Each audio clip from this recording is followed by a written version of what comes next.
Cara, eu acho que nunca vi as coisas de uma forma tão ansiosa como eu vejo hoje ou nos últimos anos. Pode ser a idade, quanto mais tempo você passa e vai amadurecendo e percebendo certas questões, isso te causa uma certa ansiedade. Porque existem valores condicionados aí, que na verdade a gente nem aprecia eles, mas a gente tende a querer eles para ter o que falar numa roda de conversa, né, para mostrar que você conquistou os valores que foram vendidos para você. O tempo vai passando, você fala, pô, como que eu vou comprar uma casa, né, como que eu vou conseguir uma estabilidade financeira, como que eu vou ganhar bastante dinheiro e poder viver a vida. São todas questões e só de falar delas já causa ansiedade, mas se a gente ir mais a fundo sobre elas, tem mais questões ainda, mas são sobre valores, né, que a gente depende muito, né, não dá para generalizar, mas eu particularmente, né, que esse canal se refere a qualquer perspectiva, essa é a minha perspectiva. Acredito que a gente não precisa disso para viver, você não precisa ter uma casa no seu nome, você não precisa ter um carro, você não precisa ter valores, né, posses, porque no final você não vai levar nada disso, isso é óbvio. Para que você quer isso? Para poder contar para os outros? Para te sobrar um pouco mais de dinheiro, talvez? Para te trazer comodidade? Mas isso realmente vai te deixar feliz? Talvez você tenha um pico de felicidade mesmo, isso é verdade. Quando você conquista algo, um pico de êxtase, ele é maravilhoso, né? Ainda mais quando você passa pelo processo do sonho, de ir atrás, construir e chegar no objetivo. Isso é maravilhoso. Mas isso é realmente necessário? Esse valor ele é realmente necessário? E na maioria das vezes, né, o que eu mais vejo é que as pessoas nem percebem isso, cara. As pessoas estão correndo, correndo, correndo, né, principalmente aqui em São Paulo. As pessoas estão correndo, correndo, correndo e acho que elas nem sabem por que elas estão correndo tanto. E é uma energia contagiante. Tem um momento de um estado de fuga, né, no momento que você está fazendo algo que você não quer fazer e somente divaga para outro lugar para você sofrer menos, você adquire aquele comportamento, né? Você se adapta àquele ambiente que você está. E você começa a correr também, sem perceber. E depois disso, isso vira um hábito. Né? Você está ali naquela rotina, naquele looping, né? E você está sempre tentando fugir tanto dele, que quando você está nele, você nem percebe, né? Você entra no automático. E aí você acaba adquirindo esses valores, entre aspas, porque em todas as conversas que você tiver, ou na grande maioria delas, as pessoas falam sobre isso. Você nunca vê as pessoas falando sobre valores realmente importantes. Isso é a minha perspectiva sobre valores importantes. Né? Que é a questão do autoconhecimento. Eu, cara, dificilmente encontro uma roda de conversa, eu particularmente nunca encontrei, para ser sincero, uma roda de conversa onde as pessoas falam sobre autoconhecimento. Porque o autoconhecimento ele é literalmente transformador. Uma vez que você se conhece bem, né, conhece as suas fraquezas, conhece as suas habilidades, você consegue realmente enxergar um caminho muito melhor para você trilhar. Né? Se você sabe quais são suas habilidades, você vai saber, né, direcionar suas energias para utilizar elas, né, para que elas estejam ao seu favor. Né? Mas isso tudo depende de um processo de autoconhecimento, você realmente se conhecer, né, ver suas falhas, ver onde você não é bom, ver onde você é bom. Mas como você vai entrar nesse processo de se conhecer, se a algum momento você está sendo bombardeado pelas redes sociais que você tem que consumir, sem consumir, sem consumir o tempo todo, aparece anúncio da Shopee, aparece aquilo, aparece isso. Não que consumir seja ruim, mas que consumir em excesso nos leva ao quê? Né? Consumir em excesso te traz o quê? Te traz vários picos de dopamina. Você fica feliz por alguns momentos, algumas horas, quando você olha para aquele objeto, para aquela roupa, mas de fato você precisava daquilo.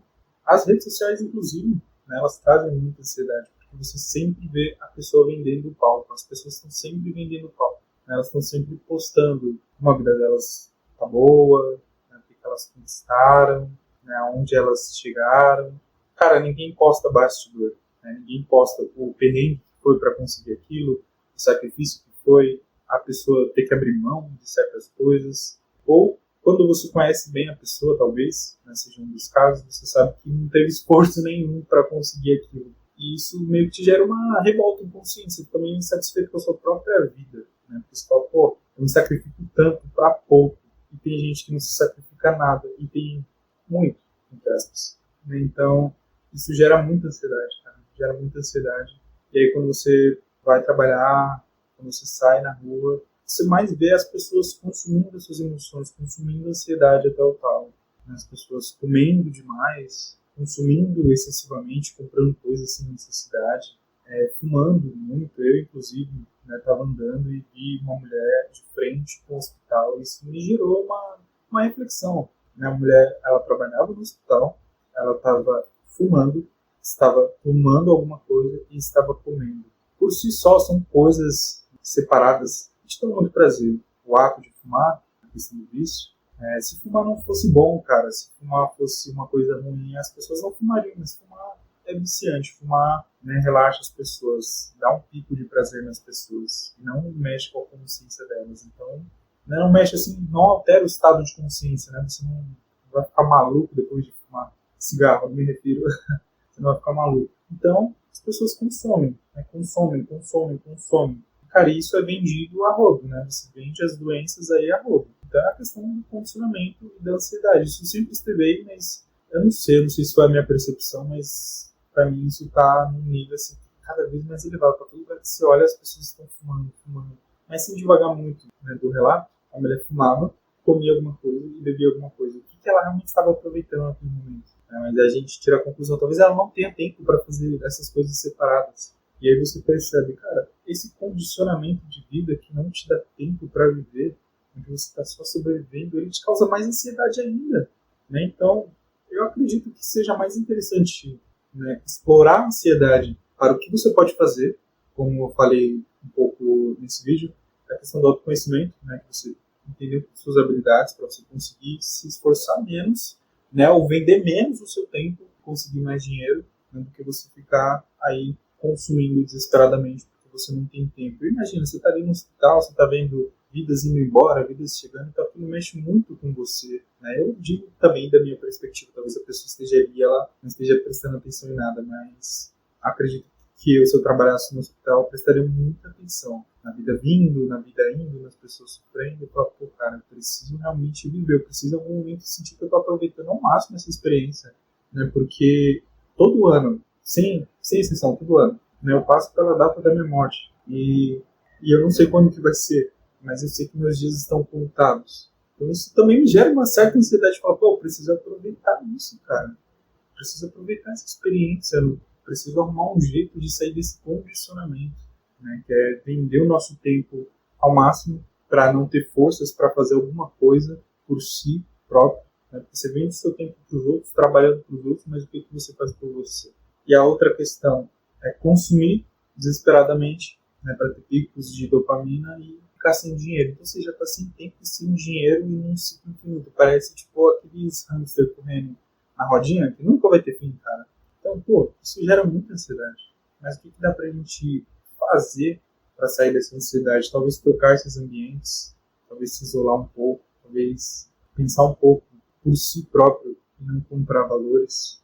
Mas aonde que a gente recebe esse tipo de estímulo, cara?